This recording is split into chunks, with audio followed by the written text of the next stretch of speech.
everyone, welcome to Speak Labs. Today we will do another cue card and the topic is describe a time when you did a lengthy calculation without using a calculator. So आपको ऐसा time describe करना है जहाँ पे आपने lengthy calculation जो है वो की है लेकिन आपने कैलकुलेटर की हेल्प नहीं की. तो इस क्वेश्चन में you need to talk about the process कि वो जो कैलकुलेशन है वो कैसे सॉल्व की, कैसा वो क्वेश्चन था, कैलकुलेशन करके आप सेटिस्फाई हुए कि नहीं, एंड एट द एंड क्या आपने वो क्वेश्चन सॉल्व किया या नहीं किया.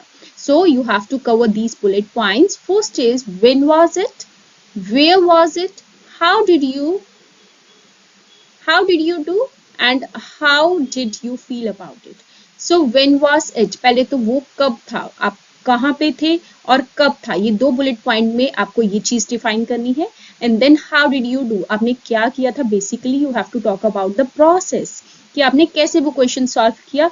And then how did you feel about it, और फिर आपको एंड में बताना है कि आपको कैसा लगा. क्या आप फ्रस्ट्रेटेड हो गए थे, क्या आपको सेटिस्फेक्शन मिली या नहीं मिली, इतना लेंथी क्वेश्चन सॉल्व करके क्या आपको मजा आया. सो वो सारी चीजें आपने लास्ट में डिफाइन करनी है. So let's check out my sample answer, और ये सारे बुलेट पॉइंट हम साइड बाय साइड जो है वो कवर करेंगे. So let's move. Calculation is an essential part of a daily life. Calculations हमारी जिंदगी का बहुत ही एसेंशियल पार्ट है. एसेंशियल मींस इंपॉर्टेंट पार्ट है.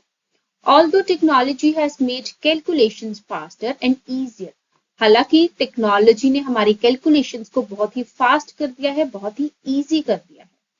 सो ऑल्दो हालांकि it is still important to learn how to perform basic calculations manually. लेकिन फिर भी ये जरूरी है, ये इंपॉर्टेंट है कि आपको पता हो कि कैसे आपको कैलकुलेशंस जो है वो बाय हैंड करनी है, मैनुअली करनी है, अपने आप करनी है. मीन्स कि आपको टेक्नोलॉजी के ऊपर ज्यादा डिपेंड नहीं होना.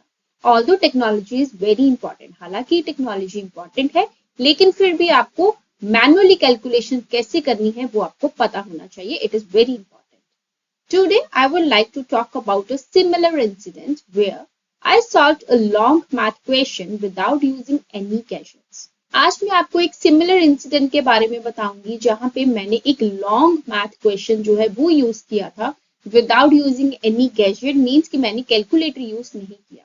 Just to avoid the term calculator again and again, I use the word gadget. This is also a technology, this is also a gadget to solve our problems. So आप gadget भी use कर सकते हो. Okay? In my 10th class, when I was preparing for my final exams in mathematics, 10th class की बात है जबकि मैं अपने फाइनल एग्जाम की तैयारी कर रही थी. My teacher had given me a set of complex problems to solve. तो मेरी टीचर ने क्या किया, मुझे कुछ प्रॉब्लम्स जो है, प्रॉब्लम सम्स जो है वो दिए सॉल्व करने के लिए. One of the problems required a lengthy calculation. और उसमें से एक ऐसा प्रॉब्लम सम था, एक ऐसा क्वेश्चन था जो कि बहुत ही लेंथी था, जिसमें बहुत ही लेंथी जो है वो कैलकुलेशन होनी थी. I had always been reliant on my calculator for calculations. मैं हमेशा ही कैलकुलेटर के ऊपर डिपेंड रहती थी जब भी मुझे कैलकुलेशंस करनी होती थी. रिलायंट मीन्स उसके ऊपर डिपेंड हो जाना, किसी चीज के ऊपर डिपेंड हो जाना. But this time I had forgotten to bring it with me to the library where I had plan to study. लेकिन इस बार क्या हुआ कि मैं अपना जो कैलकुलेटर है वो अपने साथ लाना ही भूल गई. फॉरगॉटन, मैं भूल गई. कहाँ लाना भूल गई, लाइब्रेरी भी लाना भूल गई. Where I had plan to study, जहां पे कि मैं स्टडी कर रही थी. The sum was really long. Sum जो है वो क्वेश्चन बहुत ही लॉन्ग था. And I was eager to use my calculator. और मेरे को बहुत ही ज्यादा उसकी जरूरत थी. I was eager कि मुझे वो चाहिए था, कि मेरे को अंदर से ये हो रहा था कि कहीं से मुझे कैलकुलेटर मिल जाए. I was eager कि मुझे वो चाहिए ही चाहिए था. At one point, I even considered abandoning the problem. एक पॉइंट तो ऐसा आया कि जब मैंने सोचा कि मैं ये क्वेश्चन छोड़ देती हूँ. अबंडन द प्रॉब्लम मतलब कि मैं उससे भाग रही थी, उसको मैं छोड़ना चाह रही थी. And moving on to the next question, और मैं नेक्स्ट क्वेश्चन पे जाना चाहती थी. However, I ultimately decided to take on the challenge and attempt to solve the problem manually.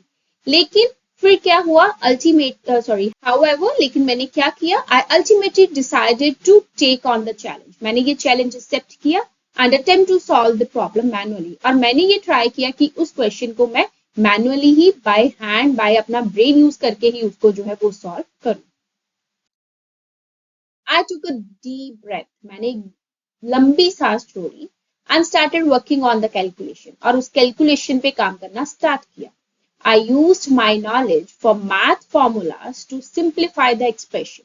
वो जो इक्वेशन थी, जो एक्सप्रेशन था, उसको सॉल्व करने में मैंने मैथ के जो फॉर्मूलाज थी उनकी हेल्प ली, जो कि मुझे पहले से ही आते थे. अकॉर्डिंग टू माय नॉलेज, कि मुझे जितने भी फॉर्मूलाज आते थे उसके हिसाब से मैंने उस क्वेश्चन को सॉल्व करना, उसको सिंप्लीफाई करना स्टार्ट किया. Then I begin to work on it step by step, और फिर स्टेप बाय स्टेप मैं उस क्वेश्चन को आगे आगे सॉल्व करती गई.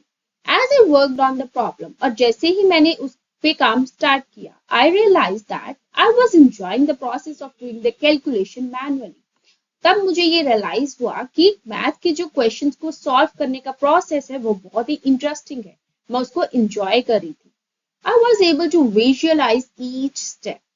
I was able to visualize. Visualize means कि मैं अपने माइंड में सोच रही थी, देख रही थी कि हाँ ये वाला ऐसे आएगा, अगर x लिखा हुआ तो उसकी वैल्यू ये होगी. तो मैं अपने माइंड में ही उस सारी चीजों को विजुअलाइज कर रही थी. I was able to visualise each step. हर एक स्टेप जो है वो मैं विजुअलाइज कर रही थी. कहाँ पे? अपने माइंड में, in my mind. And understand the underlying principles of the mathematical concepts. और मैथमेटिकल जो कंसेप्ट्स के प्रिंसिपल्स हैं, जो मैथ के बेसिक प्रिंसिपल्स हैं, उनको समझते हुए मैं हर एक स्टेप को जो है वो विजुअलाइज कर रही थी अपने माइंड में. उसको ध्यान रखते हुए इस क्वेश्चन को सॉल्व करें. I felt a sense of satisfaction and accomplishment as I worked my way through the problem. जैसे ही मैं उस प्रॉब्लम को सॉल्व करती जा रही थी, मुझे एक सेंस ऑफ सेटिस्फेक्शन जो है वो फील होने लगा. अकम्पलिशमेंट कि हाँ मैं कुछ अच्छा अचीव कर रही हूँ, अपना गोल जो है वो पूरा होते हुए दिखाई देने लगा. क्वेश्चन जो है वो सॉल्व होते हुए मुझे दिखाई देने लगा, जिसके कारण कि मुझे सेटिस्फेक्शन फील हो रहा था. After a long and intense session of calculations, एक लॉन्ग कैलकुलेशन के बाद, एक इंटेंस सेशन के बाद, I finally arrived at the correct answer, और मुझे करेक्ट आंसर मिल गया. I felt a great sense of pride. मुझे बहुत ही अपने आप पे प्राउड फील हुआ. And accomplishment knowing that I had tackled a difficult problem without relying on a calculator. ये ग्रेट सेंस ऑफ प्राइड क्या था? कि मैंने कैलकुलेटर के बिना ही जो है वो उस डिफिकल्ट प्रॉब्लम को सॉल्व कर लिया. सो जब मैंने ये चीज रियलाइज की तो मुझे अपने आप पे प्राउड फील होने लगा. फ्रॉम दैट डे ऑन, उस दिन से लेकर, I become more confident in my ability to solve complex problems without the aid of technology. मुझ में और कॉन्फिडेंट आ गया कि मेरे पास ये एबिलिटी है कि जो कॉम्प्लेक्स प्रॉब्लम है वो मैं इजीली सॉल्व कर सकती हूँ without the help of technology. Aid means help. Technology की हेल्प लिए बिना ही, कैलकुलेटर यूज किए बिना ही मैं जो है वो कॉम्प्लेक्स प्रॉब्लम को सॉल्व कर सकती हूँ. ये मुझे कॉन्फिडेंस आ गया. I realise that there was value in doing calculations manually. और मुझे ये भी रियलाइज हुआ कि कैलकुलेशंस को मैनुअली करने में भी जो है एक वैल्यू छिपी हुई है. कौन सी वो वैल्यू है? As it helped me to develop a deeper understanding of mathematical concepts and principles. कि जब हम क्वेश्चंस को मैनुअली सॉल्व करते हैं तो हमें फॉर्मूलाज की, कंसेप्ट की, प्रिंसिपल्स की और क्लैरिटी हो जाती है. हमें उसके बारे में और अच्छी नॉलेज हो जाती है, डीपर अंडरस्टैंडिंग हो जाती है. It also enhanced my mental abilities and problem solving skills. और इससे क्या हुआ? मेरी जो मेंटल एबिलिटीज थी वो भी इंक्रीज हुई, एंड प्रॉब्लम सॉल्विंग स्किल्स भी जो है, ये वाली स्किल भी डेवलप हुई. मेंटल एबिलिटीज मीन्स कि मेरी जो सोचने की पावर है, मेरी, जब मैंने उस क्वेश्चन को विजुअलाइज करना स्टार्ट किया, मैथमेटिकल कंसेप्ट्स को अंडरस्टैंड करना स्टार्ट किया, तो मेरा ब्रेन ने फंक्शनिंग की, तो मेंटल एबिलिटीज भी मुझे मिली. एंड प्रॉब्लम सॉल्विंग स्किल्स की, उस प्रॉब्लम को सॉल्व करने की जो स्किल है कि yes, in difficult situation I can handle that very well by using my own brain instead of taking the help of technology. तो वो जो चीज है वो भी मुझे मिली अगर मैं टेक्नोलॉजी के ऊपर इतना रिलाई नहीं होती. So this is the conclusion. Hope ये जो आंसर था ये बड़ा ही इजी एंड सिंपल था, एंड इसमें कोई प्रॉब्लम नहीं होगी. अगर इस वीडियो में आपको कुछ भी लर्न करने को मिला है, then do like, share and subscribe. Okay, see you in the next video. Thank you, bye bye.